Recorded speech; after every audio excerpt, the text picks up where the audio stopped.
Hello, boys and ghouls. Welcome to a very special interview episode of Dads from the Crypt. My name is Jason, and today I'm interviewing director Joe Lynch. Welcome. Hey, what's going on, Jason? We finally made it happen. It I only took know. half a year for this to finally happen. I think you first approached me on this when Mayhem was playing at the hmm midnight show at the New Art, right?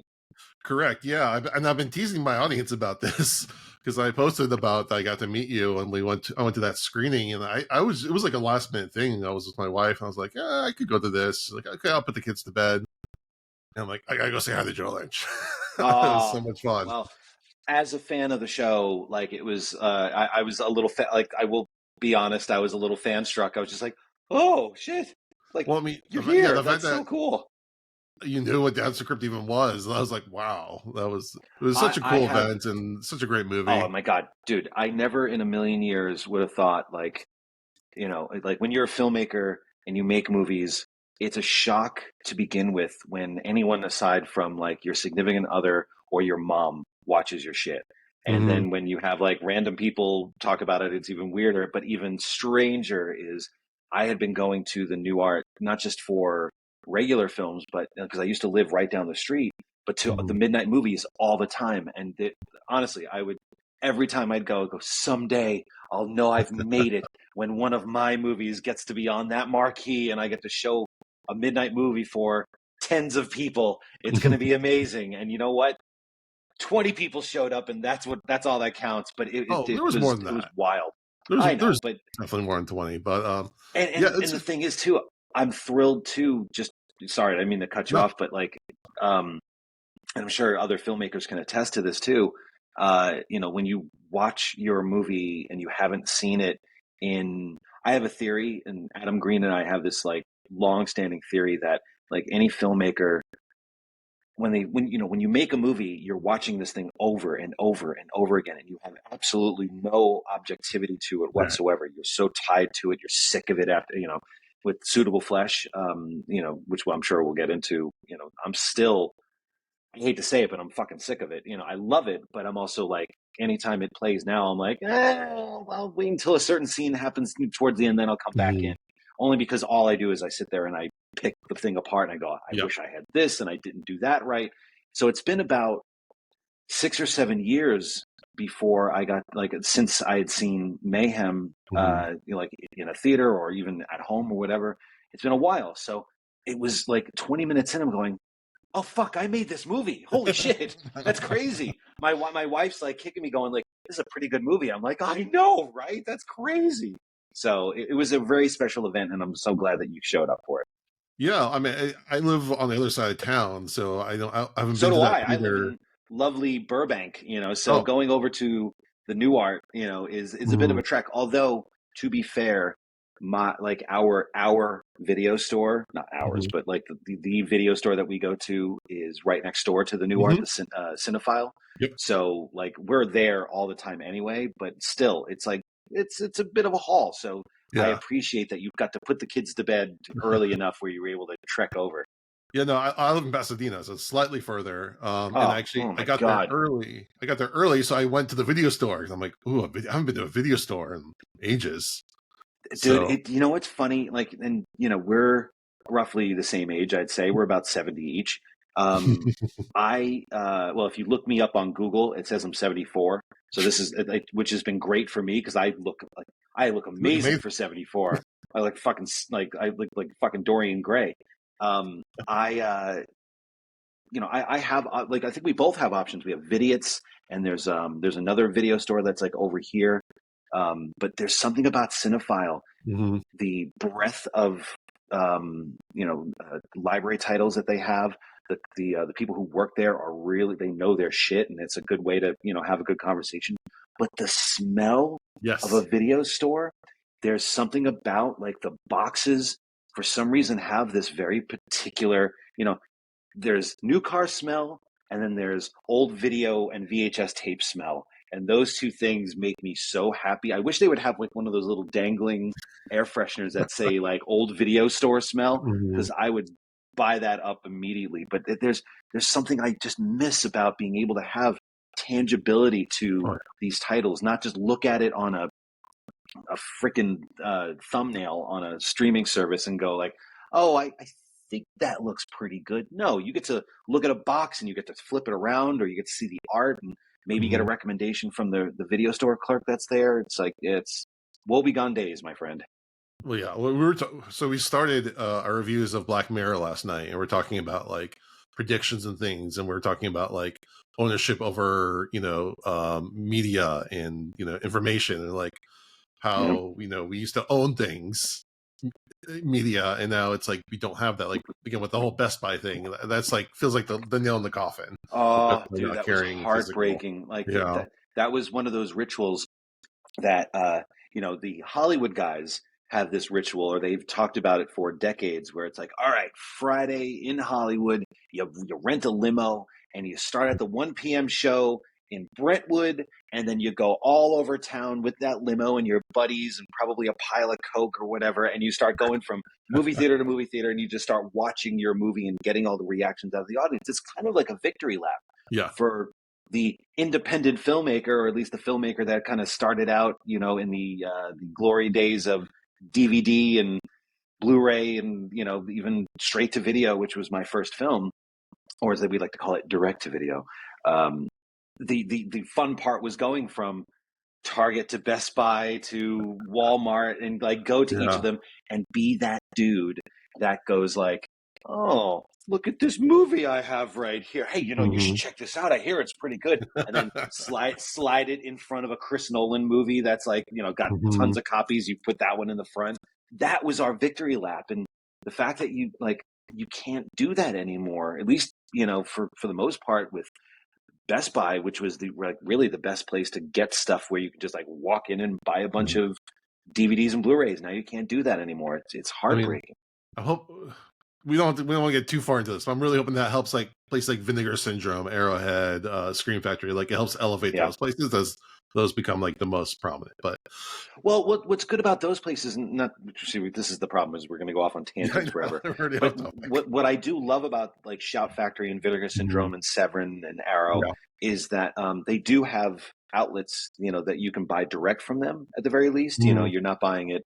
You are in one form or another supporting that company so that Yeah. they continue to do them. I've done work for Vinegar Syndrome and Severin, not so much, but mostly for Vinegar Syndrome and Shout in the past. And for me, I feel like that's just like a great way to contribute to the Yeah. more that you can, litter the gigabyte allotment on a disc and put as much stuff on there, the more that people are going to still say like, oh, well, it's got 4 hours of deleted scenes and 14 commentaries. It might be Oh, worth my $15. Who knows? oh, I'm such a sucker for special features. Like I at this point for movies I've seen a million times, I'd rather watch the making of than the actual movie more Dude, often than I not. do that all the time. Like, And that's I just one of got the things. a copy of what was it? After Hours, the Mhm. Criterion version of After Hours, which is one of my favorite Scorsese movies. I couldn't put that thing in like the disc player fast enough, because you couldn't find a good copy of that, and didn't watch the movie at all. I watched all of the special Yeah. features and then immediately watched the commentary. It's like, I want to, because I know that I'm going to watch it again. But Mhm. then when you have the ammunition of all the shit that it took to make that movie, Right. like that was the thing with Demon Knight. Like I remember the Demon Knight, from what I remember, the Demon Knight Laserdisc had a lot of stuff on it. Mhm. And that was the first thing that I watched when I got that special edition. And it only informed the next time I watched it, so that I would be the dude who's like whispering to my friends, like, oh yeah, they only had 2 takes to get that shot of of Bill going through the door. Billy Mhm. Zane only improv that moment. It's like, Yeah. you're that guy. But that's why I love that shit. Yeah. So one of the best things about going to see the Mayhem screening was that we got to see the early trailer, or I don't know if we were the first people to see the Yes. trailer in public of Suitable Flesh, your latest film, Yep. which I had to hats off. beg them to let me show that too, because that was like right when we had seen it. Like we had seen it. Mhm. I was like shocked how good it came out. And I was like, I want to show the world. And that was just the perfect place to show it. And yeah, Oh, it went really, really well.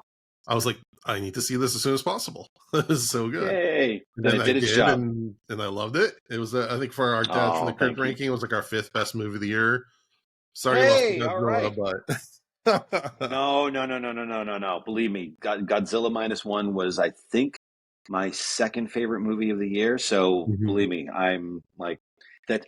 If I can be under Godzilla's toes, I'm still very, very happy. But yeah, let's talk about that. So, what? Tell me the genesis of this project. Well, the genesis of this project really stems from not even me. It's more, it was Stuart Gordon and Dennis Paoli and Brian Usna and Barbara Crampton. They were getting the band back together, so to speak. And if you don't know who that is, shame on you. But if obviously you guys who are out there listening should know. It's essentially the team that put together Reanimator, From Beyond, a lot Mhm. of the best Lovecraft adaptations, and and I was a huge fan, like so many people, and they wanted to kind of again get the band back together and make another Lovecraft story, come to light. And they adapted The Thing on the Doorstep, which was a Mhm. slightly more obscure short story of Lovecraft that he had done back in the day. And they were trying to get this thing going for almost 15 years, and unfortunately Stewart passed away in 2020. um, and as a fan, I knew about this movie. Actually, I had a conversation about this movie with Stuart Wow. at a Masters of Horror dinner. And funny enough, Ernest Dickerson was like on the other side of me, and both of us were like, "Tell us everything, Stuart. Tell us, please. Keep going, keep going." We were like basically spit roasting Stuart Gordon for information, and so as a fan, I was thrilled. Mhm. But then we lost him, and I thought, well, there goes that project. And lo and behold, Barbara and Dennis reached out to me about 6 weeks into the pandemic. When everyone was like, holed up in their houses and baking bread and not knowing what the hell to do with their life and having existential crises.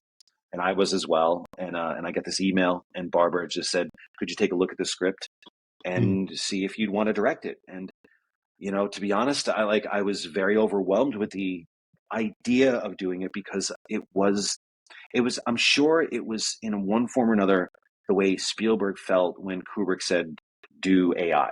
Because Kubrick was talking about doing AI since the early 90s. He wanted to cast the little kid from Jurassic Park to be Joe Mazzello to be in AI. So that was a long gestating project, just like this one. And I felt an overwhelming sense of both excitement and terror, because I was like, well, who the fuck am I? I'm not Stuart Gordon, but supposedly he had said, maybe try Joe Lynch before he died. I'm like, that's a major honor. So Yeah. I See. read it, and I really liked it, but it was missing a little bit of that danger that I always associated with Dennis and Brian, and especially Stewart from back in the day. It needed edge, and believe me, Dennis will be the first person to say that too. Like, it was missing something. So my writing partner and I came up with the idea of flipping the genders, thinking they would never go for it. That was like, okay, thanks, but no thanks. We'll go on to somebody else. And shock of shocks, they got back to us within like a day, and Dennis said, "Let me run with this. I really like this idea." And what came back 3 weeks later was essentially the basis for what Suitable Flesh became, which was a much more female gaze version Mhm. of this Lovecraft story, and something that felt a little more progressive. It felt like a little like edgier. It felt a little more dangerous than it being two guys as the protagonists. There was something really exciting about having two older women be the leads in this. And from there, we were off to the races, man. So just to get a couple things straight. So originally, so the way because so I listened to the story like an audio book version over the week. Yeah. So it's a very basic story. It's really just about the two guys Mm-hmm. and he's kind of telling what happened to his friend. So the version that, and I find it very interesting how Dennis writes these stories. He takes like the very essence of it and then he just kind of goes off the deep end in like this amazing Yep. ways. So originally, it was basically about two psychologists, Yep. and they have a patient, and that was still the kind of the setup from the beginning. Yeah. Well, the thing that I thought Dennis had done so well with this, because one of the things that I love about Lovecraft, that came out weird. What I love about Craft Yes. is the fact that Lovecraft loves characters telling stories Mhm. within his story. And that was something that I don't remember like them doing before, like Stewart and Dennis had done before, where they had a very subjective narrator, if you will. But if you look at a lot of Lovecraft stories, that's how the story is being presented. Is now in the original Thing on the Doorstep, it's essentially it's Barbara's character, Mm-hmm. Daniela Upton. It's Daniel's character is the one that is telling the story about his friend. Mm-hmm. And to have this be a little bit more, and this is kind of where so many ideas came from, including the idea of this being more of like a film noir, was the idea that the protagonist, or our kind of hapless protagonist, is the one that is regaling everything that happened to them that led them into that padded cell at Miskatonic University. Yeah. That to me was the the bones, the essence of what Lovecraft was going for. And then Dennis started to kind of compile, because there's only so much that you can do within the structure of the Thing on the Doorstep. Yeah. And that's where, but it gave us enough meat on the bones to be able to augment, make more progressive, but also add a lot of elements that would be much more relevant today, or just be more exciting to explore, like gender identity and sexual fluidity. And there was just so many ripe avenues to kind of Right. take And this story from. bodily autonomy was a big one I got from that. Oh yeah, big time. Um, and then Heather Graham was like blew my mind in this role. So what I just like to think of, like, what was the process of getting her on? What other actresses did you talk to? When did that kind of come up? Well, when the originals, like when we put the movie together, and once we had the script and everyone was very happy with it, the biggest challenge that all the producers said to me was, for a horror movie, it's a lot harder commercially to attach and to get funded, because a lot of times when you attach a certain actor, that triggers money from foreign sales, or Mhm. just investors who feel like, well, that that person has 50 million followers on Instagram, they're perfect for it. Or that they were just on a season of American Horror Story, they're perfect for Right. it too. But they're also 20 years old. And one of the pitfalls that I felt like, and Stuart would be the first person to tell you too, one of the pitfalls of casting, especially in a horror movie, is that when you have someone in the profession of psychology, you can't cast someone who's like 25, because they Yeah. haven't lived a life. They haven't been through fucking med school. So when Barbara was cast in From Beyond, Right. um, it felt a little weird. And she also said, like, isn't it kind of weird that I was a teenage co-ed in Reanimator, and then a year later I'm now a full-fledged doctor. They put So glasses on that her. really, yeah, that's all you need. Funny enough, uh, Catherine, the character from Beyond, Mhm. for all you real Stuart Gordon Lovecraft fans out there was a moment right before we shot when Barbara decided that she wanted to be in the movie, because she wasn't going to be in the movie originally. She was just going to produce. I had done another draft where it was actually Catherine's character from Beyond as the Ah. character. And truth be told, don't tell anybody. But the only reason why that didn't work out was because MGM owns the rights to Mm, From Beyond. So when we did that, I was like, fuck, like that would have been so perfect. And Barbara was like, yay, I get to, like, because we wanted to tie all those yeah. movies together. And That we make thought, like, what a perfect opportunity to bring her back, that makes so much Um, sense. And now I'm gonna go it put that would, on right? IMDb. But here's the thing. And this is, I can neither confirm nor deny, and neither can Barbara. But it's not as if she didn't play the part as if it was, and maybe she just changed her name because of the horrific events that happened in 1986, Mhm. and she needed to distance herself from it, and maybe she took her, husband's maiden, her Yeah. husband's name or something like that. So that said, we wanted to, at least put all those ties together. Now to go back to the casting, um, it was a lot more difficult because it took us about 6 or 8 months before we got to Heather, only because the casting director kept sending us names for people who were in their late 20s, early 30s. I'm like, guys, no, like this is not going to work. It has to be someone in their, at least in their late 30s, early 40s. But I would ideally love it if it was someone who was in their late 40s and early 50s. They needed to live a life. They needed to be at a complacent point in their life. They needed to have some success. And it made more sense that way. So it was Barbara who said, what about Heather Graham?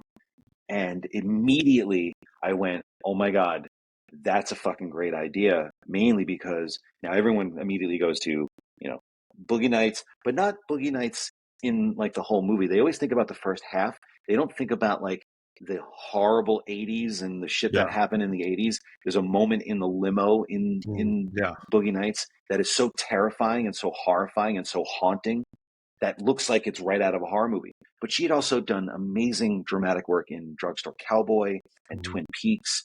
So like I just felt like, yeah, exactly. From Hell, the Hughes Brothers movie, like there were, she had dabbled in the genre, which made it really exciting to bring someone who wasn't usually used to doing horror, so that like felt somewhat fresh, but also someone who had the gravitas and the chops. But to be totally shrewd here, someone who has isn't afraid to express themselves with their physicality and their sexuality. And it took one Zoom call, and actually within 10 minutes of that first Zoom call, both of us were like, I think we're making this movie together. Or what do you think? Yeah, I think we're doing this movie. Wow. And then from there, like all the chips fell into place, because, and this happens all the time. Like once you get one actor involved, then everybody else goes like, well, if she's taking a risk, or if she's, like going for it, then I feel more comfortable going for it. And then everybody else just kind of fell in line from there. Yeah, it's funny. I watched the movie a couple days ago again, and I counted the sex scenes. And I'm like, there's 4 sex scenes. So you go to Heather Graham, you're like, I want you to be in the horror movie. I want you to have 4 sex scenes. And I'm like, that's not the best pitch, to be honest. It's like, all right, Toots, here's the pitch. You're fucking in 4 scenes, and there's some dramatic stuff as well. What do you think? What do you? Yeah, green light. Click. Hello, is there anyone there? But what it really is, though, it's not really her character in each of those. So it's because it's all like switching. So it's like, so that's what I love about this character, because it's a lot of body soul swapping, however you want to call it. So sometimes she's playing as one character, sometimes she's playing as a different character. And I love that in the role, the movie, where an actor is doing literally completely different characters. Dude, almost like Peter Sellers. Yes. Well, we grew up in the 80s where the body swap movie as a comedy was like the latest trend. You had, I mean, people talk about Big being one. I don't personally think that is, but it has the same idea where someone is trapped in another person's body in a way. But like 18 Again and vice versa, The Hidden, what is it? Like Father Like Son. Like there's all these movies, mostly comedies, that played off of that idea. And even as a little kid, I always remember going, what would it be like having sex in a body like that? That'd be cool. Or what could, what would happen if someone stole your body, like literally raped you from your identity and your autonomy. And that to me was terrifying. So, but at the same time, just again, from a shrewd standpoint, to be able to present the actors with the opportunity to not just play one role, but to play multiple roles. That was the thing that I think got Heather really excited. That got Judah really excited, because he was like, wow, I get to play a late 40s, woman. Like, that's awesome. That's a cool wrinkle. But that's the thing that and that's when that you have actors who really care, because there are actors out there, and some that I even, casually met with, that when I said, you're playing multiple parts, they're like, oh God, more work. I'm like, well, then I don't want you to be on this movie if that's your attitude. Heather was like, so I get to be an evil entity. I get to be a 20-year-old boy. I get to be an older man. I get to be my best friend at one point. This is amazing. Like, I'm totally in, like, that's the sort of sales pitch that I would use over that. We got 4 sex scenes, kid. Let's do this. That's how you sell a role to an actor. Did you try to get Jeffrey Combs a role at some point? We did. We actually wrote the scene with the therapist. The Mhm. scene with the patient Right. in the therapy session where we introduce the hypnotism. Mm. That was specifically written for Jeffrey Combs at first. Way back when Dennis was first involved, he had mentioned he wanted we were thinking about having Jeffrey back as a cameo for like a 1-day role. And then when I was doing my director's pass, I actually watched more From Beyond, because Herbert West has a very particular vernacular and a Yeah. very particular language, whereas his character in From Beyond is a little more innocent, a little more vulnerable. And I thought, like, if I can get his speech patterns down, we can really make something out of this. And we reached out to Jeffrey multiple times. I literally had Barbara texting him a week before, like, Jeff, we really need you on this, pal. Like, and there was a convention that weekend, and Mm. like the amount of money that he was going to make on this was not anywhere near what it was going to Right. be doing a convention in Ohio. And I'm not going to deprive anybody of making money. So, whatever, that's no harm, no foul. Maybe it'll Yeah. happen in another way. But it also gave us the opportunity. Here we had this 1-day role that was like so juicy.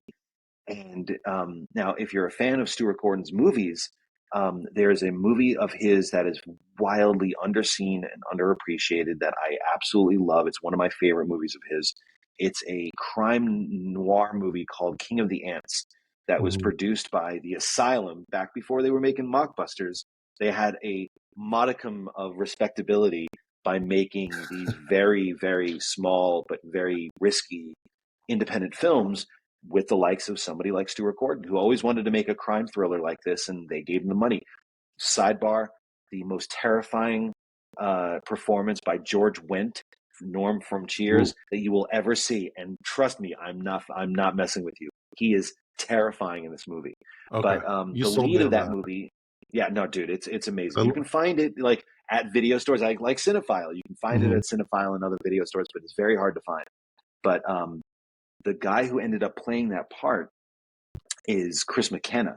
Chris McKenna, who had worked with Stewart on the Reanimator the musical years ago, was also the lead in King of the Ants. So his character in King of the Ants is the same character that's on the couch in Suitable Flesh years later, dealing with Okay. a whole other thing. These are those sort of like hidden handshakes, that secret handshakes that we as horror fans who are also, genre filmmakers like to put out there, because there's nothing better than feeling like we are like gabba gabba, hey, we're one of us. Like we, when you notice those sort of things and you're in line at a convention, or you're, standing waiting, between sets at a metal show, and you're going like, oh yeah, you saw the movie. Oh, do you remember seeing that guy in that movie? And then you become instant friends, like, so it's those sort of things, even down to Miskatonic University from Mhm. Reanimator. That's the same hospital in Reanimator that's in Suitable Flesh, and it ends up,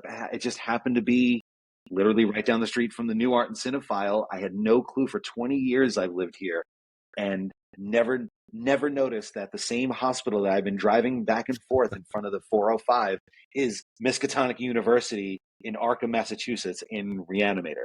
So and all I had to do is just go there and grab that, and then boom, we're in the Miskatonic universe. So it's all these little things, that like all these details, that you don't have to see them to enjoy them. Like, you don't have to be a Stuart Gordon fan to hopefully enjoy the movie. But if you do know those movies and you are a fan of those movies, it's our little way of being like, hey, pal, how's it going? Yeah. Speaking of stunt casting, I think I saw you show up a little bit there as a, baton Oh, twirling that is, yeah, orderly. that is definitely me. I have a knack for being the ultimate fill-in Mhm. actor, because every time I've been in almost all of my movies, and that is mainly because someone didn't show up, someone wasn't right for the part at the last second for some reason. I never understood like why someone would just not show up, but then guess what? There's an opportunity for me to slide in. In this case, I don't know if you're familiar with Jonah Ray, who is Yep. from Mystery Science Theater 3000. Well, he He's just did a brilliant Destroy All Destroy All Neighbors. Neighbors. Oh, I loved it so So much. I loved it too, and this was actually shot like right before I was kind of helping those guys out with Shudder, and Mhm. Jonah and I were talking, and then all of a sudden he goes, "I want to be in your movie," and I'm like, okay, can you be in Mississippi? Yeah, I will. Can I crash on your couch? Absolutely, you're hired. So, and I had to tell him, like, dude, the only thing I have for you, and I feel like I'm insulting you, is I have an orderly part. And he's like, I don't care. I just want to be in the movie. That's it. I'm like, okay. So he showed up, and if you know Jonah Ray, he's like 8'4". You know, Mm-hmm. he's a tall drink of motherfucker. So, like, and me being the consummate filmmaker who's like, oh, I'm shooting this in 2.351 widescreen, and I have to have perfect symmetry because I love Kubrick. Well, I knew I had this shot of Barbara walking down the hallway, and I wanted to have these two big tall dudes with their heads kind of cut off walking down down the hallway, flanking her. And this was the final day of the shoot, and I have a tradition where on the final day or two of the shoot, when everyone is dead tired, they're exhausted, they're sick of everybody else, they just want to get the hell out of there. um, I grow a beard throughout production, and then on the last day or two, I shave it so I have a nice porno stash. And I swear to God, it brings morale up immediately. Immediately, everyone goes, "Hey, porno stash! All right, we'll stick around for another day or two." It works like a charm. That's Ever awesome. since I did that on Nights of Bad Aston, it worked like a charm. So I had the porn stash. I got all the grip department going like, "Hey, Joe's here! Yeah, let's go!" So I'm like, "Yeah, look at the porn stash! All right." And then the guy that we cast to be the orderly next to Jonah shows up, and he's like fucking 4'2". And I'm sitting there going like, there goes my symmetry. Shit. And immediately I go, wait, hold on. I run to the costume department. I'm like, do you have another set of orderly costume that could possibly fit someone about 6'3"? They're like, yeah, of course. I'm like, sold. All right, stand by. I run back to the actor who's like, I'm over here. Hey, everybody, I'm here to report for duty. And I'm like, hey, ho, hey, listen, I was thinking, I had a great idea. The second you walked in, I had this great idea. You know what? You didn't look like an orderly. There's something about you. There's an air about you that screams doctor. How about we upgrade you from orderly to doctor? There was still a doctor part that I think I was going to end up playing, but it had no lines. It was in it for like one or two shots. But would you mind being the doctor? He's like, that sounds great. And that's why I'm in the fucking movie, because the other guy was too short. No harm, no fault to him. It was just that, like, when you see these headshots or Yeah. these self tapes, most time they don't tell you how tall people are sometimes. But I had to spend the last 2 days of that shoot not just dealing with the porn stash, but I wear glasses. And whenever you're on a set, the last thing you want to put in are contacts when you're shooting. They're just very irritating, and you just want to be as comfortable as possible. So I was wearing my glasses most times. And I like my DP goes, you can't wear your glasses in the in the scenes. I'm like, why? I'm like, because you're gonna see the camera. I'm like, oh crap. So there are literally scenes in the movie where especially in the Masters, where I have to I call action outside the padded room. I take my glasses off. I put them in my pocket. No, I give them to a PA. I walk in there. We do the whole scene. Jason, I am blind without my glasses. I have no clue what the hell happened in that scene. I'm grabbing people. I'm like grabbing Barbara Crampton and shaking her. I'm like, no, wrong blonde. Like I was completely blind. But then, we do her whole thing with the baton, and we push her back, and then we do that whole thing, and then we leave, and then they have a whole conversation after we leave. So I walk in blind. We do the scene. I run right out again. I put my glasses on. I grab the video monitor. And I'm directing the rest of the scene. That's how it's fucking done. So that's why I'm in the movie, and it was horrible, but we got it done. That's amazing. All right, so Pseudo Flash should be out on Shudder either as of this recording or very, very shortly after. I highly Yes. recommend it. We only have I so also much. recommend the Blu-ray, which has tons of special features on it. Yes. But we also want to talk some Crypt while we got you here. So I want to know, like, when did you first start watching Tales from the Crypt? What was the first episode you watched? I mean, look, I was there opening opening day. I was there the first day that it opened, like that it played, which I believe was June 10th, 1989.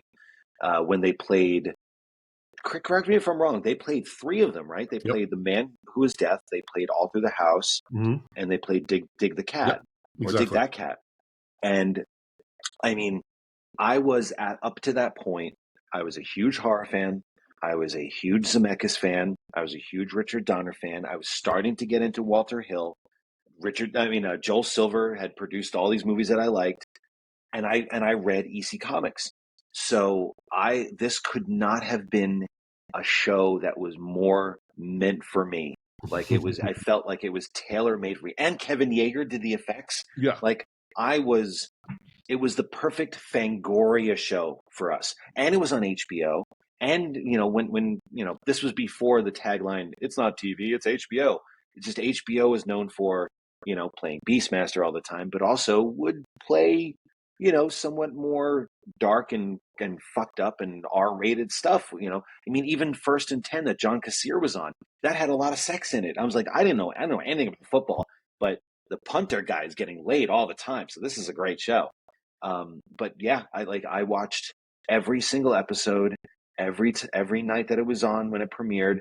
I watched every season. I was a complete devotee, and even going back and watching some of the episodes, even just for this, um, brought me so back to getting my brothers and getting a bowl of popcorn and getting my mom and dad. We all watched it every time it was on, and it was one of my favorite shows. But I can Mhm. also watch that and go, that was such an important show for me, because it was the content and the tone was exactly kind of my sweet spot, where it could be horrifying and absurd at times. It had a sense of humor. It had high style. It was never afraid to go for a lowbrow joke if needed. It was also never afraid of splashing blood on a wall. It had, amazing effects. It really was. It was, if there was any more perfect of a show for me, I never saw it. So yeah, like I was there from day one until they wrapped. You started talking about this a little bit, but can you go more into how it has affected your directing and your writing? Well, in twofold. One, um, it really made me appreciate the art of being able to balance tones. Hmm. Here's a show that can be incredibly goofy in one episode and incredibly serious in another. I mean, the two episodes that I kind of picked out in particular couldn't be further away from each other in terms of tone. Um, and and also, you know, when you were back in the day when you would hear a director doing TV, and this is before Tales from the Crypt in most cases, but whenever you would see like a big time Hollywood director's name on a TV show, it, I mean, they would even say it themselves. It's like, well, I'm in director's jail, or I'm on the downswing, and I'm only doing TV because I need to retain my DGA insurance. It's a You know, paycheck. yeah, exactly. There was a poo pooing of doing television. There was like people would look down on doing television. That is not the case anymore, obviously. Tales from the Crypt was the first show that I can recall that I remember being excited with the directing roster that they would have, especially just the guys that started the show. The fact that they were involved, and they were not that they were even involved on an executive producing level, which a lot of times inside baseball, you're just putting your name on it, just to kind of vouch for it. It's like being a mobster and vouching for like an associate. It didn't mean that you were that involved, but when you would see that like Walter Hill and Bob Zemeckis and Richard Donner were doing episodes and not just phoning it in, they were they were doing the work. They were making something special. You could tell they were having fun. And when I was doing Creep Show, that's the same attitude I had, because I didn't know about production differences between TV and film back then. Hmm. Once I got into the industry and started to like do more TV work and realizing like, wait a second, so a feature film worth its salt and its budget has anywhere from 20 to 40 to 60 days, depending on the rigors of the schedule and the production the production that you need to do. TV could be anywhere from 3 to 5 days per episode, and when you do the math, that's a lot of work in a short amount of time, and it doesn't give you a lot of time to get those fancy shots or those steady cam moments, because those take all day. Checks and balances when it comes to film, especially when it comes to television. It's all an equation. So Tales from the Crypt was something that I watched a lot when I was prepping for Creepshow. Funny enough, when we were talking about being in the pandemic, I was literally a day away from leaving for Atlanta to go Oh shoot wow. Creepshow, and the world shut down the day before I was supposed to get on that flight.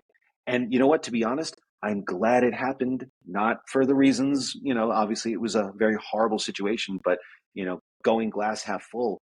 Not only was I able, I don't think I would have been able to get offered suitable flesh at the time, or that whole thing I probably would have not taken the email. I would have been focusing on Creepshow. Barbara Crampton would not have been in my episode, because it was from that relationship that I had in Mhm. Suitable Flesh that led me to go, why don't we hire Barbara to be in Creepshow? Which was in a way my way of kind of showing her that I can make a day. So it was my like audition tape to show her that like I'm the right guy for the job. But I watched a shitload of Tales from the Crypt mainly, and I was watching it, Jason, breaking it down.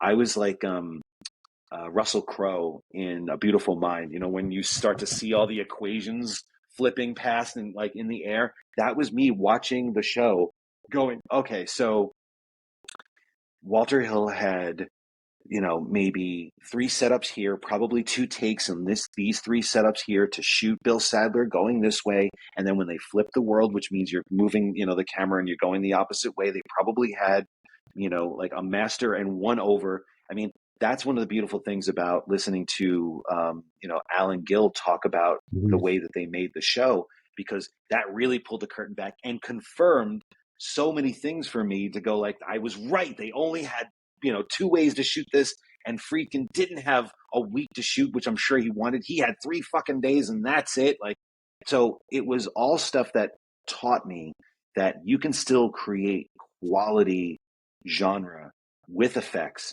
with big stars, with style, and you don't have to do it and spend a lot of money and take up a lot of time. If I hadn't had Tales from the Crypt in my life as a kid, and even in 2020, I don't think I would have been as successful with the episodes that I did for Creepshow. I was only hired to do 2 episodes, and they were so happy with those 2 episodes, they brought me back for 2 more. I don't think I would have gotten those if I didn't have what Alan Gill and those guys were doing, that model that they had created. I don't think I would have been able to successfully port that to the way that I was able to deliver Creepshow. So I'm very indebted to Creepshow. Sorry, to Tales from the Crypt Mhm. for that reason. Yeah. All right, so let's dive into the 2 episodes. Yeah, let's just go right to on the Dead Man's Chest, William Friedkin's episode. Okay, so I wanted to pick two. I don't want to waste everybody's time, but I wanted to pick two very quickly to show the kind of breadth of difference and variety that these directors brought to Tales from the Crypt. Friedkin's episode was what was it, fourth season? Yeah, it was fourth season, right? I have it Yeah, up here. season I think it season was four, season four, episode three, episode 3. Yeah. debuted June 27th, 1992. Yes, I did my homework. Um, and look, this was one of those times where I remember now at this point, Friedkin was kind of on a downswing in a way with his career. I think he'll be again the first person to say the same thing in this book. He had done The Guardian, the tree horror movie.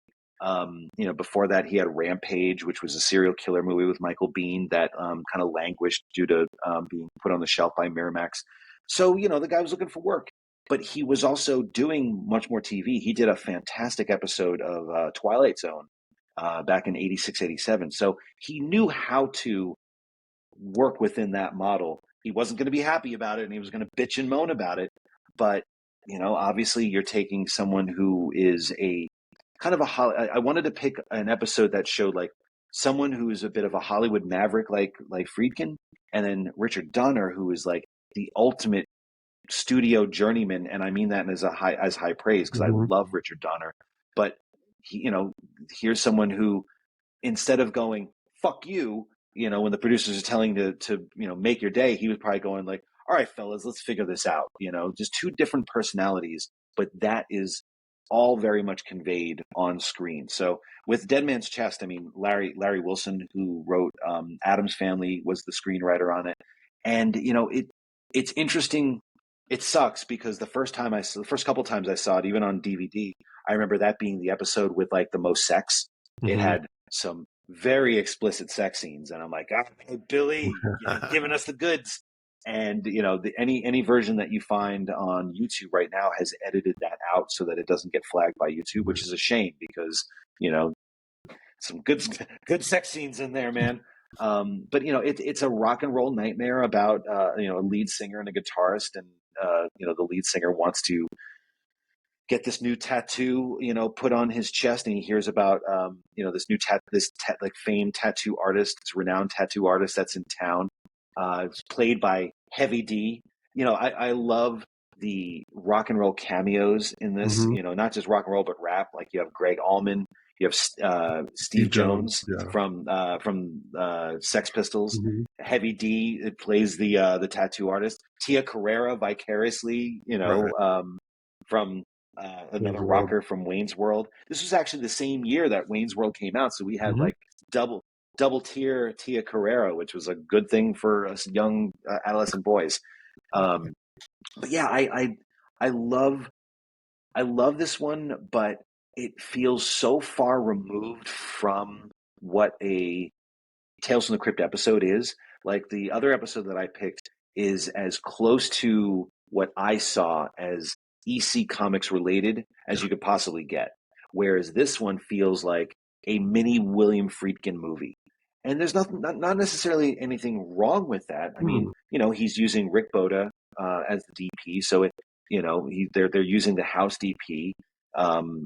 There's obviously certain flourishes, and obviously the gore at the end feels very much I couldn't tell if that was a Todd Masters effect or not, Yeah, I think but it it was. it felt, I think it was, it felt very much like, in terms of the extremities, aside from the sex, because I do remember, maybe aside from the voodoo one from season 2, I don't remember there being a lot of sex in Tales from the Crypt as explicit as this. I mean, Well, Friedkin, from what I remember, shot it like real wide, so mm, it looked like one of those red tube amateur porn videos that you can see online now. Not that I've ever looked any of those up much, but it had a different feel to it, and by mhm, season 4.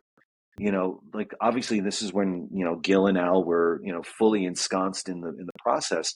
Um, there's something to be said about kind of changing things up a little bit, and mhm, I wish I was and this would be something I would love to talk to Al and Gil about, because there's this weird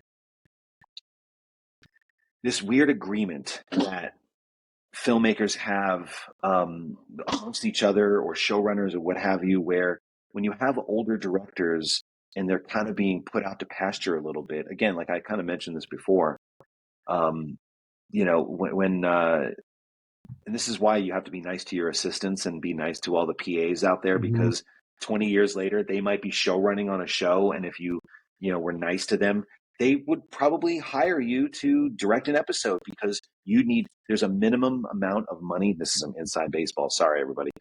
There's a minimum amount you need to retain your Directors Guild of America and health insurance, and when you're getting older you're going to need that shit. But the thing is, older directors don't get hired as much for stuff. You have your Scorseses and your George Millers and your Spielbergs, but think about the hundreds of directors who were, huge in their heyday in the 80s and 90s, are now going, what the hell am I going to do? So when you look and you see, and again, I mean this in no disrespect at mhm, all, because again, he'll be the first person to say this, but like when Landis was doing episodes of Monk, he was like, he would even say, it's like, that's my DGA, gig, because he wasn't getting feature work, so you need these. And this was just something that other showrunners and other producers or other filmmakers would just kind of do for each other. And I always wondered this was a if this was a DGA gig for Friedkin, because like I would almost be surprised that that Friedkin knew what Tales from the Crypt was before he got offered the job. Who knows? I have no clue. It's not in his Yeah. book. I've never When heard him really discuss it, you know? when he passed away, we did a bit of a roundtable about that episode. Mm-hmm.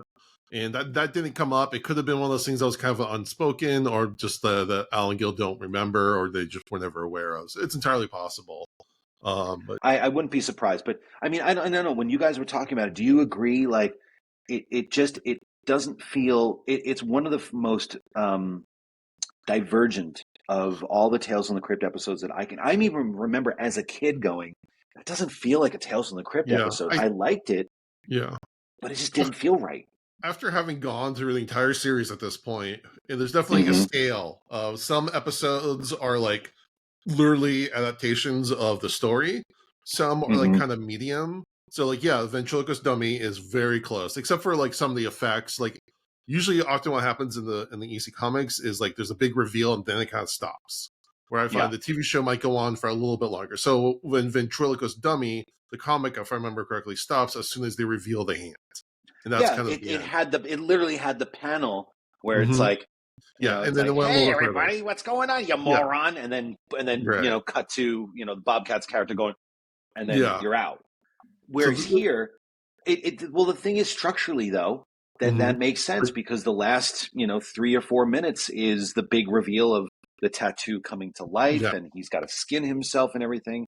Even the, you know, the holding of the skin at the end, Mhm. that all feels very much like Larry Wilson got the assignment essentially. Yeah. Friedkin went, I'm not fucking doing this. I want to make a rock and roll nightmare, you know, and kind of did Mhm. his own thing, which again, totally fine. But it does show the kind of directorial diversity and Yeah. style that that I always loved from Tales from the Crypt because Mhm. they weren't always bringing back the same people. They were trying out new directors, and Right. I would much rather have a show, especially an anthology show like this, test the waters of Mhm. tone and style. Yeah. So I would say this one's like a middle of the road where it sticks to the comic and like broad strokes, the structure. Mm-hmm. Where like Ventriloquist Dummy's on one end, I would say this one's more in the middle, and there's other ones Yeah. that only use the title, and that's it. There's Yeah. nothing; they don't have anything to do with the comic other than the title. So this one's more of But a then, good middle ground, but the style is definitely way yeah, further. it's very flat. It doesn't like there's even like snap zooms in it at certain Mhm. points. Like, I mean, this feels if you bunch this up against or did like a double feature or mini double feature with this and To Live and Die in L.A., Mm. you know, you would immediately go like, this definitely feels like William Friedkin in his like 80s mode is still working that same, you know, crank that he was probably doing back then, and he's Mhm. applying it to the, you know, this aesthetic and this model. Right.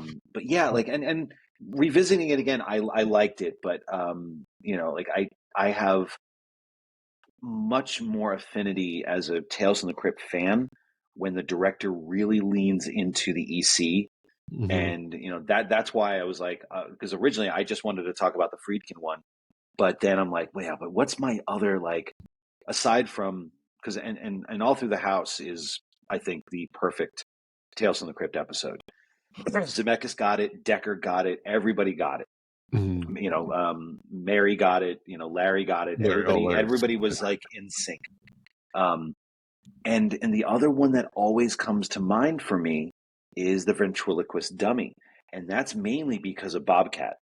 When Bobcat was on this episode, like I remember because you know this was way before the internet, and you know even when you would get those little mini HBO guides in the mail, it'd be like, oh, what's on this month? They never showed. They showed Don Rickles in that episode Mhm. in the still. They didn't show Bobcat. And you know, truth be told, I am a huge fan of Bobcat, and I can claim that he's one of my close friends now because we Wow. kind of became friends through, funny enough, through the DGA. We reached out to each other one day, and we met up, and we had a mutual kind of love affair ever since.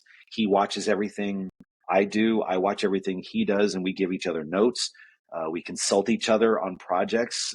He did a Bigfoot movie once. We Oh, I sat love that down. movie. Oh, all right. So that's my fault. That movie is he likes to say it's all Joe Lynch's fault. Like at the premiere, he goes, "If you didn't like this movie, you can blame Joe Lynch." I'm like, "Fuck, dude." But we went to Cafe 101 one day and we were having pancakes, and he's like, all right, I have two movie ideas. Which one do you think I should do? The first one is a found footage movie about Bigfoot, and the second movie is about aborted zombie fetuses. And I go, well, and that movie was called Ankle Biters. Now, the sadist in me was going ankle biters all the way, ankle Right. biters, green light, that one, definitely that one. But I was like, the effects alone. And I even referenced the ventriloquist dummy. I'm like, what are you going to have a bunch of little Don Rickle hands like running around and stuff That like would that? be amazing. It would be amazing, but at the same time, it would be so fucking expensive. And I knew he wasn't going to have a lot of money for this. So I'm like, well, the Bigfoot one, that sounds feasible. Like, I'm sure, and the less you show, the better. And, Willow Creek is a great fucking movie. Yeah, great So movie. anyway, long story short, I'm a huge fan of Bobcats from Police Academy, but also love Hot to Trot. He hates that I bring that movie up. I fucking love that movie. I don't care what anyone says. My wife, for my birthday, was like, you can show any movie you want. I'm like, Hot to Trot. She almost left me for it. But all right. Two things. I had the exact same tradition with my wife on my birthday, except my birthday was like 2 weeks nice. ago, and she was sick, so she owes me a movie. I keep reminding her. The other one is I remember Don't do Hot to Trot. No, I remember seeing that when I was a kid. It was on TV. I'm like, what is this movie? John Candy, talking horse, Police Academy guy doing stock market, right? Insane. It's bonkers. And when you find out some of the stories behind it, like Elliot Gould was the original voice of the horse, and Elliot Gould saw the movie weeks before it came out and was like, I'm out. Take my fucking name off this movie. Take my voice out of the horse. And John Candy did it as I think a favor, but he said, you can't credit me for the movie. So that's why it says in the credits, on the poster, in the trailers, Bobcat Goldthwait and Don the Horse in Hot to Trot. That's the reason why Don gets his own credit. But anyway, even his stand-up, Bobcat to me was an absolute maverick. I loved his style. I loved his energy. I loved his sense of humor. And then I saw Scrooged, and I saw how Richard Donner reined him in a little bit, like made him vulnerable, made him sympathetic. There was something about that Richard Donner Bobcat kind of symbiosis. There was something about it and when I watched this episode again, it really reminded me that like Bobcat was he was a perfect everyman. He didn't have to do the all the time. And I'm glad he doesn't anymore. Like he jokes about it on like when he does stand up now. That it's like, if you came to get the screaming guy, you might as well get your money back now. But I love the fact that it is literally a culture clash between the Borscht Belt comedy stylings of like the 50s, the Vegas, stand-ups with Rickles, and the Catskill humor, and then the 80s rock and roll, drug-induced, crazy, sweaty comedy that that Bobcat and Robin Williams were bringing to the table. This show is literally like the Rocky Four of comedy at times, and they're the two you had the Drago glove and you had the Rocky glove, and they're coming together. But like, what's so great about it is that and I wish I knew more about this episode, because I would have loved to have found out, like, did Bobcat and Don get together? I never talked to Bobcat about this, and I feel like I want to text him about it. Maybe, yeah, you should do that, because I've always wanted to know who does the voice for Morty, because I can't get confirmation. Oh, I'm pretty sure that's Don. Is it? I've heard conflicting information. Well, we might have to ask him. I'll ask Bobcat. Hold on, I'm going to text him right now. No, I'll do it later. But if he says something, I'll let you know. But yeah, no, I always assumed that it was Rickles. But the thing that I love about this episode, there's so many things I love about this episode. It feels like it relishes in the EC world. It's proof positive that Richard Donner can just do anything. Honestly, like, I mean, it's like when he is the definition of like a perfect studio Hollywood director, because he could do anything. He could do The Omen. He could do Superman. He could do The Goonies. He could do Lethal Weapon. He could do Scrooged, The Toy. Like, he was just that consummate studio director that if you give him something, he's likely going to deliver something that is of quality, if not better. And this show, for all intents and purposes, could have been like nothing to him. It could have been just like a wash. But there's more love and care in this episode than a lot of the other episodes I've seen. I feel like, Frank Darabont, I think, did a fantastic job on this. I remember when this episode came out, I was like, the writer of The Blob and Nightmare on Elm Street 3 sold. Like, this is a dream team, like, team up for me, because I loved Rickles, because my dad listened to Rickles all the time. I was the big Bobcat fan. Who doesn't love fucking Richard Donner? And he had just come off of Lethal Weapon 2, so that guy didn't need to do anything for that summer, like that year later, and here it is, he's shooting TV. And it's got a Frank Darabont script, like, and again, and correct me if I'm wrong, that is a Kevin Yeager effect, right? Yeah, definitely. And the effects are fantastic. Now, Yeager was coming off of Child's Play 2 at that point. So, if you look very closely, a lot of the mouth servos look very, very close to what Chucky's mouth servos look like in Child's Play 2. So here he's using the advanced techniques that he was able to cultivate in Child's Play 2 and apply them to what should have been, let's be fair, like, this is, again, a TV gig, and I'm sure he wanted to just deal with second unit doing the Crypt Keeper stuff. But the amount of detail in the mouth alone for Morty is so well done. Like, there were certain shots I was just like, wow, like the articulation in that effect is absolutely fantastic. He's doing that little crawling thing. Oh my god! It looks like a wet fish. I did want to point out, I never noticed that Richard Donner was making out with Minnie Rickles at one point at the bar. Really? Did you notice that? No. Yeah, the shot where that was him. The scene where the hooker comes over to Don Rickles and then the camera. Yeah. So fucking Richard Donner is smooching and flirting with Don Rickles' daughter in that shot. I'm like, that is a baller move, my friend. Like that's true Hollywood power. I never noticed the moment when they're smashing up the place that they smash a Joel Silver photo in the background. That was amazing. And this really brought me back, because, again, my whole family were horror nuts. My dad, not so much. He kind of went along for the ride, but my mom was a huge horror movie fan, which meant I was a big, huge movie fan, and my brothers were as well. So Tales from the Crypt was our church on Friday nights.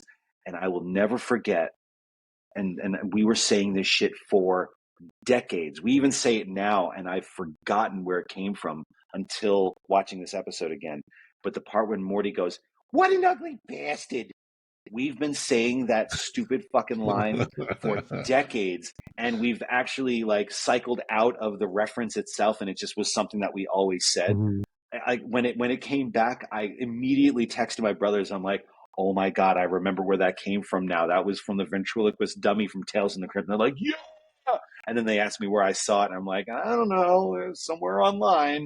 But yeah, it is definitely my top 5 of Tales from the Crypt episodes, because it definitely feels like it is everything firing on all cylinders. It's everything that show promised, from the quality cast to the above quality crew working on this, from the writers to the directors to the entire crew itself. Everything, the style is exactly what you would expect from an EC Comics comic. But you're right, like, the reveal should have been the second to last or the last panel, and obviously they run with it. But then again, the double reveal of when Morty's fused with Bobcat's hand, that's kind of like that. That's it's not to say that it's a hat on a hat or a hand on a hand, but it does at least give us one more zinger. I totally forgot about that too. I thought that was great. I love that. I love I love good body horror, so that's a great. Oh, absolutely. The line, "I'm making an asshole casserole." God, I will talk to Bobcat. You should have him on the show to talk about this, because I am so curious. Like, I don't necessarily consider Darabont to be a funny writer. He's definitely got a sense of humor, but there are lines in this that I almost guarantee when you have Don Rickles and Bobcat Goldthwait on that set and they're Mhm. looking at the lines and, they're going like, well, how can we punch this up? Because no matter what, I've worked with comedians before and you can't stop a comedian from ad-libbing. You Right. can't stop a comedian from wanting to punch up. And lines like, like, I'm making an asshole casserole. I Uh, almost guarantee that's like take 4 and Bobcat's coming up with shit off the top of the dome at this point. I will say for Darabon's sake, I think he's a sneaky funny writer because the Blob Yeah. remake is one of my all-time favorite movies, and my Well, all-time favorite scene is when the kid goes to get condoms and it turns out oh, to you be the mean pharmacist's daughter. ribbed. Rib. That Ribbed. kills me every time. I won't bore you with this, but the Blob is the reason why I am here today. Oh, August 7th, 310 show, Brookhaven Multiplex, 1988. That's when I saw the Blob in theaters opening day. And that was the day that I went, I want to be a movie director. wow. And what's great is that I was able to, at one of those Masters of Horror dinners, I saw Chuck Russell beelined over him. I'm literally like pushing like Stuart Gordon and Larry Cohen aside. I'm like, get out of the way, fellas. And went to him and said, thank you. And we became very fast friends very quickly. I have many stories about Chuck there. He literally saved my life once. But more importantly than saving my Wow. life, I lobbied for the Blob on Blu-ray for a decade. I would literally call Cliff from, Shout Factory and say, when are you getting the Blob? What's happening with the Blob? Because the Blob was like, it was gone. It was like out of rotation for years. And they finally got it. And one of the greatest moments of my life was to be able to be the moderator for the commentary of the Blob Yes. that's on the Shout I Factory disc. remember that now. Dude, like to sit there with Chuck and with Mark Irwin, the DP, and Tony Gardner, and just like I didn't know what to say because I felt like this is the greatest like round table ever, and I just wanted to thank all of them for that. But Darabont was not there, unfortunately. But I've been able to. I became friends with Darabont like a couple of years before, and got to thank him for the fact that I am where I am today. I He mean, actually was so nice to me. I was going to direct a remake of Motel Hell, and we were going to shoot in Shreveport, and he was basically going to give me his entire crew for The Mist to do that. So yeah, he's just a great guy. But I agree with you. Like he's a sneaky, funny, like writer. But I do think that there's a lot of ad-libbing going on in this episode for sure. But I just to go on the block. I don't want to go too far in the block because I also want to be respectful of your time because we're pretty much over already. But Oops. The Blob was the first modern horror movie I saw as a kid because I'd watched like the Godzillas and Universal Monster movies, and that was the first movie on TV that was just happened to be on TV. That was like the first like it was on contemporary HBO and, all the time. yeah, and it the was thing huge. it's an old movie, but it's been given a new polish. But then it goes further and it's dangerous, Yes. and and it breaks so many fucking rules.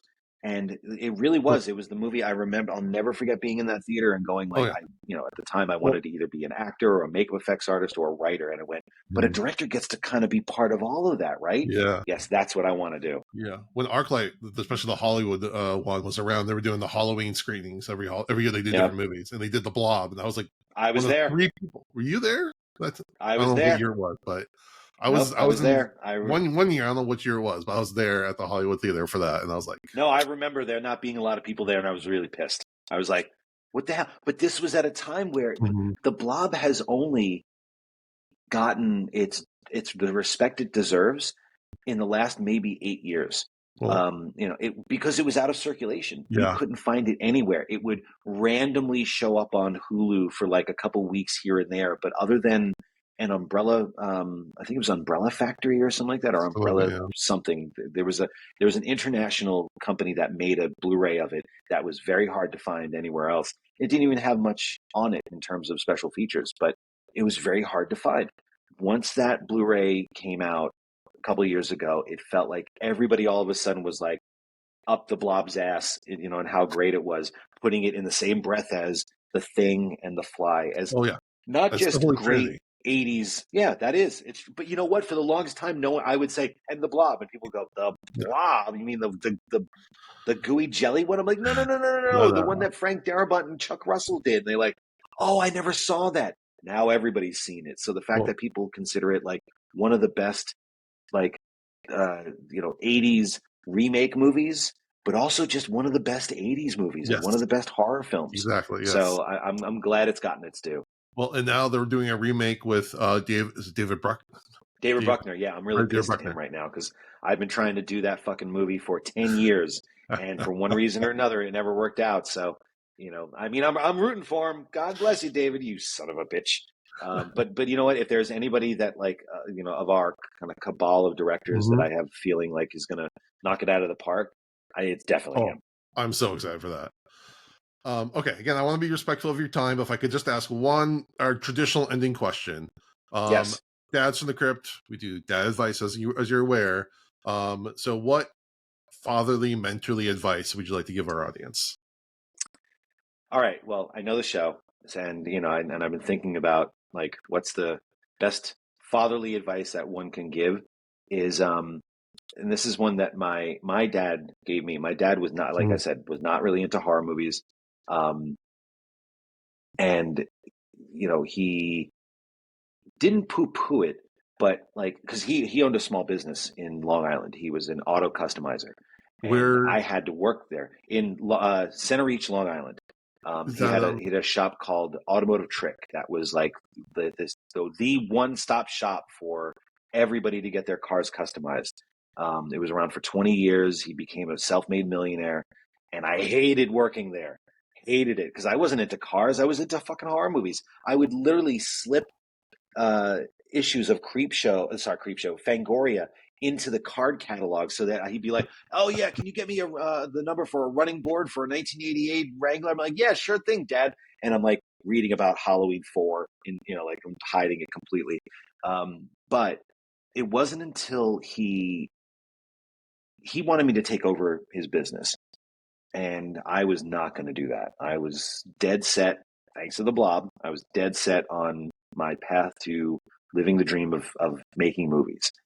And it wasn't until I went to film school and I had like my film was my short film High Beams was the final film in the senior film festival. And he had never seen anything that I had done before. I didn't really do much other than little videos on my VCR camera. And I'll never forget this. Like we watched it in like a full crowd. It was probably like 500 people in the theater, and it killed.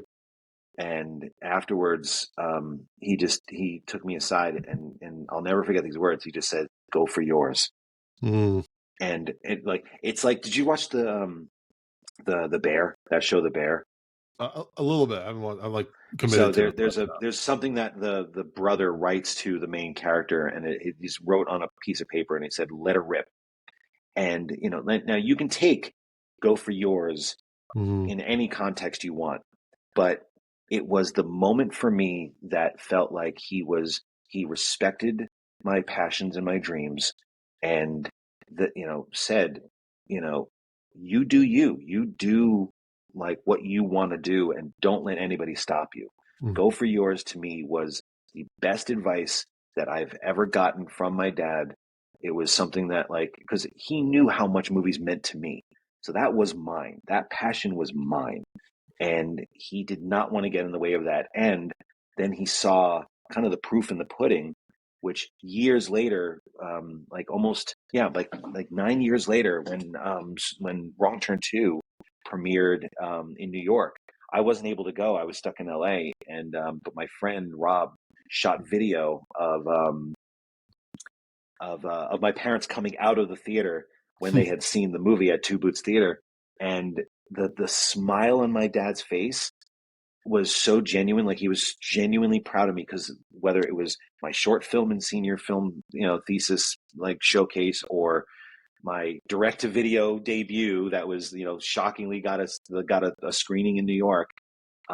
He saw how much this meant to me, just like how Cars and how much that meant to him. So when Mm. he said "Go for yours," that was like the vote of confidence that I hope to instill on my kids because if they are passionate about something, like, I don't want them to dissuade that. I don't want them to, stifle that down. They deserve to go for those passions, and go for yours to me was really the best thing that he could have ever said to me, because I went for mine. That's amazing. All right. On that note, Joe, thank you so much for coming on. Where can people find you? What do you want to plug while you're here? Well, right now I'm all about Suitable Flesh, which is on VOD. It's been on VOD for 2 months now. It is currently on Blu-ray, a special edition Blu-ray, which a plethora, if I could steal from Three Amigos, of special features, including commentary, documentary, bloopers, storyboard to film comparisons, a conversation with the composer. It's littered with stuff. If you like Suitable Flesh, this movie will, like, the special features, will make you very happy. But also, Suitable Flesh will then be on Shudder, the streaming service, starting, well, January 26th, or now, if you're listening to this after January 26th. After you're done listening to me pontificate and blow smoke up your ass, go watch Suitable Flesh on Shudder right now. Oh, and you can find me at the Joe Lynch on Twitter and Instagram, but most importantly on Letterboxd, because that's my favorite social networking thing. I love logging movies. I love getting recommendations from about movies from other people. It's definitely where I troll the most. That's awesome. And you also have a podcast, Adam Green, I've heard. That's right. Adam Green and I have been doing a podcast for 11 years now. It's called The Movie Crypt. Yeah, duh. He's going to be pissed that I forgot about that one. But yeah, we've been doing it for 11 years now. It's a filmmaker on filmmaker conversation that we've been doing, for a very long time. And it's been great. We do a yearly marathon where we usually, in the past, we've always stayed up for 48 hours, and we stopped that because we're getting old. But we do that to benefit a dog shelter in Massachusetts. But most importantly, it's nice to have a forum, sometimes very therapeutically, for artists, with artists, because when we're all in the shit together and we're in the trenches, we always feel like we're alone in those moments when we're like, this has never happened in the history of movies or making things ever. And when you hear other filmmakers commiserate with the same horror stories, it makes you feel a little bit better. And a lot of aspiring filmmakers I know listen to it, and hopefully it inspires them as well. Okay. Well, that wraps things up. I thank everyone for listening to Dads from the Crypt. Follow Dads from the Crypt on Facebook, Twitter, and Instagram, or I will follow you to the grave. No, seriously, you really should watch. But be careful what you ask for. You may get it.